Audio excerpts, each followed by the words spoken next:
Hoy en día jugamos videojuegos tan complejos que parecen universos completos, mundos abiertos gigantescos, inteligencia artificial que aprende rápidamente, gráficos que rozan lo real, multijugador global en tiempo real, y todo esto nos parece normal, tan normal que casi nunca nos detenemos a pensar algo muy simple. Alguien tuvo que hacerlo primero. Cada mecánica que hoy damos por sentada tuvo que ser inventada por alguien que no tenía referencias, ni siquiera garantía de saber que lo que estaba haciendo tuviera algún sentido. No había una industria de la cual copiarse o tutoriales donde te enseñaban a hacer un videojuego. Antes de que existiera el primer videojuego, nadie sabía si una computadora podía servir para jugar. Antes de que la cámara estuviera en primera persona, nadie sabía si eso era una buena idea. Y antes del 3D, nadie tenía la certeza de que valiera la pena intentar construir un mundo con polígonos. Este video no es una lista de los más famosos, son sobre ideas que nacieron demasiado pronto, pero que terminaron definiendo todo el medio. Estos son los videojuegos que lo cambiaron todo.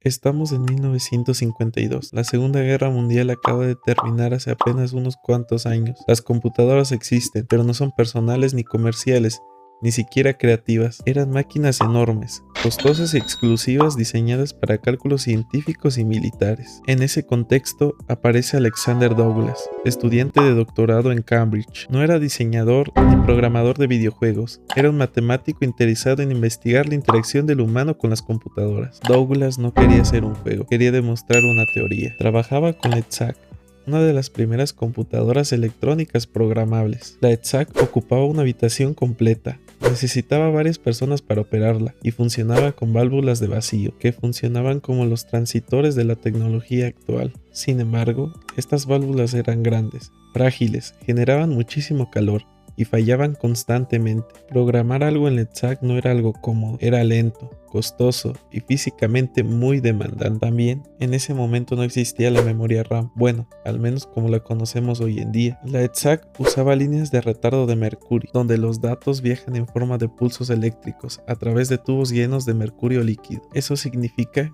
que la memoria no se guarda, circulaba. Si la máquina se detenía, todo se perdía.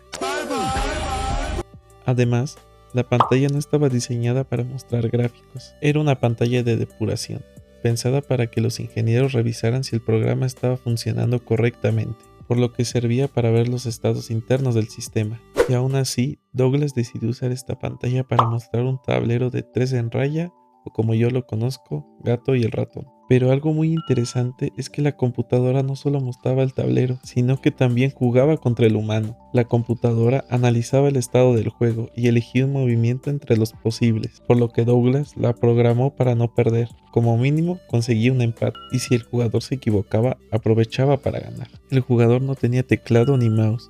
Usaba un dial rotatorio como el de los teléfonos antiguos para indicar su movimiento. La computadora respondía en la pantalla casi de inmediato. Y yo sé que para nosotros en la actualidad no debe de ser la gran maravilla en el mundo, porque incluso un celular moderno es miles de veces más potente que el ETSAC. Pero para alguien de la época, esto debía de sentirse como magia. Una máquina pensando contigo y no solo para ti. Aún así, OXO, y no estoy hablando de ese OXO, genera mucha discusión sobre si es o no el primer videojuego. Esto porque no fue creado como entretenimiento, no se vendió ni fue distribuido comercialmente. Sin embargo, si definimos un videojuego por su esencia, interacción visual, reglas, decisiones y respuesta de la máquina, OXO lo cumple con todo. Y es por eso que he decidido ponerla en el video. Pero si no estás de acuerdo, házmelo saber en los comentarios. OXO no creó una industria, pero creó algo mucho más importante, la idea de que una computadora podía jugar contigo.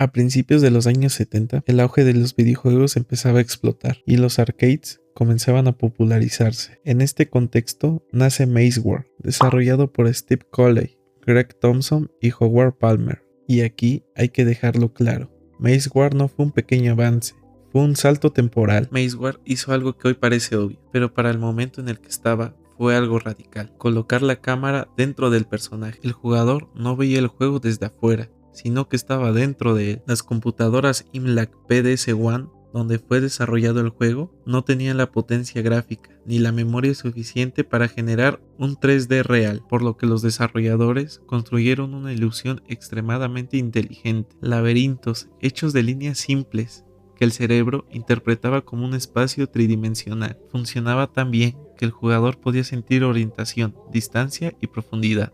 Pero si pensabas que eso era todo, estás muy equivocado. Maze War permitía partidas multijugador de hasta 8 jugadores, conectados a través de redes experimentales como ARPANET, el precursor directo del Internet. Esto significaba que, en los años 70, varias personas podían compartir el mismo espacio virtual, verse, perseguirse y dispararse. Sin saberlo, estaban inventando el juego en línea. Aquí nacen conceptos que hoy en día son muy fundamentales. El PvP, que está muy presente en la actualidad, un mapa compartido entre jugadores y la idea de estar presente dentro del mundo digital. Décadas después, juegos como Doom o Wolfenstein 3D se basarían en este juego y harían popular el género. Sin embargo, Maze War ya había probado que todo esto era posible, cuando casi nadie más estaba pensando en los videojuegos.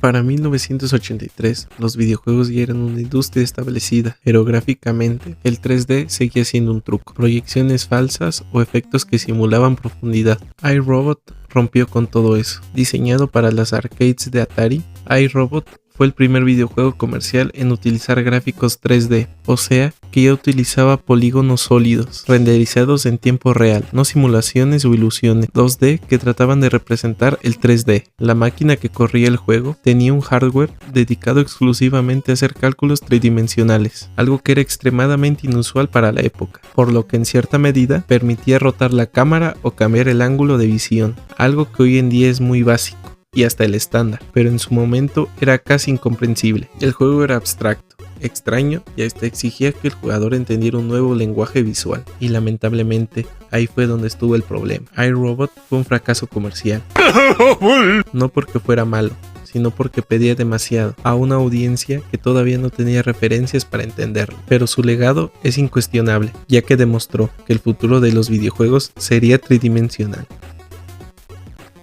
Así que mi conclusión para este video es la siguiente. OXXO nos enseñó que una computadora podía jugar con nosotros.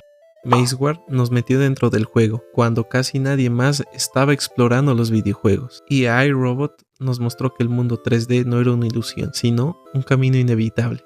Ninguno fue perfecto, y tal vez tampoco fueron comprendidos, pero todos hicieron algo fundamental: se atrevieron a ser los primeros. Y en los videojuegos, como en la historia, los primeros no siempre son los más recordados, pero siempre son los más importantes.